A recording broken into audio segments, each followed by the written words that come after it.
Views welcome to TJMS Tamil channel. ரொம்பவே சுவாரஸ்யமாக போயிட்டுருக்க மகாநதி தொடரோட அப்கமிங் எபிசோடில் வீட்டுக்கு போன காவேரி என்ன பண்ணுறாங்க, அழுதுகிட்டே விஜயை நினச்சிட்டு இருக்காங்க. என்னதான் விஜயை விட்டு கொடுத்துட்டு வந்தாலும் அதுக்கப்புறமா அவங்களோட மனசை ஏற்றுக்காமல் அதை விஜயை நினச்சி அழுதுகிட்டே இருக்காங்க. ஒரு பக்கம் நம்ம விஜயும் பயங்கர குழப்பத்தோடு இருக்காரு. ஏன்னா ஃபோனை எடுக்க மாட்டேற காவேரி, என்னாச்சுன்னு தெரியல, ஏதோ ஒன்று நடந்திருக்கு, ஏதோ ஒன்று தப்பாக இருக்குது அப்படின்றது மட்டும் விஜயோட மனசுக்குள்ளே தோணுது. காவேரி இப்படிலாம் நடந்துக்கிற ஆளே கிடையாது, ஏதோ ஒன்று நடந்ததுனால தான் இந்த மாதிரி இருக்கா அப்படின்னு சொல்லிட்டு என்ன பண்ணுறாரு விஜயும் ஒரு பக்கம் குழப்பத்தோடவே இருக்கார். பக்கம் காவேரியை பார்த்தா கங்காவும் எப்படியும் அந்த பசுபதியை ஜெயிலில் தூக்கி போட்டாச்சு காவேரி, அதுவரையும் ரொம்ப சந்தோஷம் அப்படின்னு சொல்லிட்டு பேசிட்டு இருக்காங்க.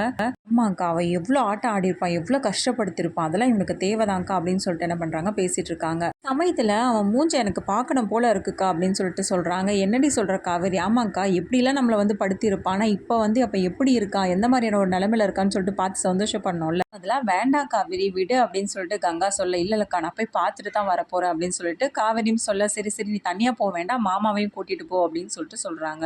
அப்புறம் என்ன பண்ணுறாங்க, குமரன் கிட்டேயும் பேசுகிறாங்க. பசுபத்தியை தானே, எனக்கும் பார்க்கணும் போலதான் இருக்குது, வா காவேரி நம்ம போயிட்டு வரலாம் அப்படின்னு சொல்லிட்டு என்ன பண்ணுறாங்க, காவேரியை கூட்டிகிட்டு போகிறாங்க. சாரதா கிட்ட எதையும் சொல்லிட்டு சமாளிச்சுட்டு அங்கேருந்து கிளம்புறாங்க. நாள் காலையில் எழுந்ததும் விஜய் என்ன பண்ணுறாரு, காவேரி ஃபோன் பண்ணி எடுக்காததுனால உடனே நம்ம காவேரி போய் பார்த்தாகணுமே அப்படின்ற ஆர்வத்தில் கிளம்பிட்டு இருக்காங்க.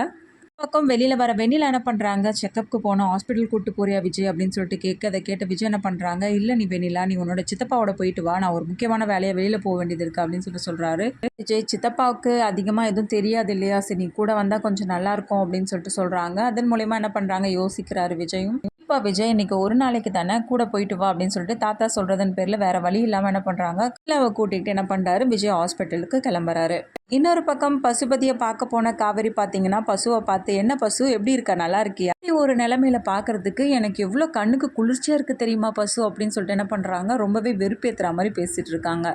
பசுபதியும் கோவப்பட, என்ன கோவம் வருதா உனக்கு, பண்ணுற தப்பெல்லாம் நீ பண்ணிவிட்டு இல்லை நிம்மதி இல்லாமல் ஆக்கிட்டு நீ எல்லா வேலையும் பண்ணுவ, உன்னை நாங்கள் சும்மா விட்டுருவோமா, காவேரி யாருன்னு இப்போ தெரிஞ்சிருக்குமே அப்படின்னு சொல்லிட்டு காவேரியும் பேசுகிறாங்க. இன்னொரு பக்கம் பார்த்தீங்கன்னா குமரனும் தன்னோட பங்குக்கு என்ன பண்ணுறாங்க, பசுபதி கிட்ட ரொம்பவே கோபமாக பேசிகிட்டு இருக்காங்க.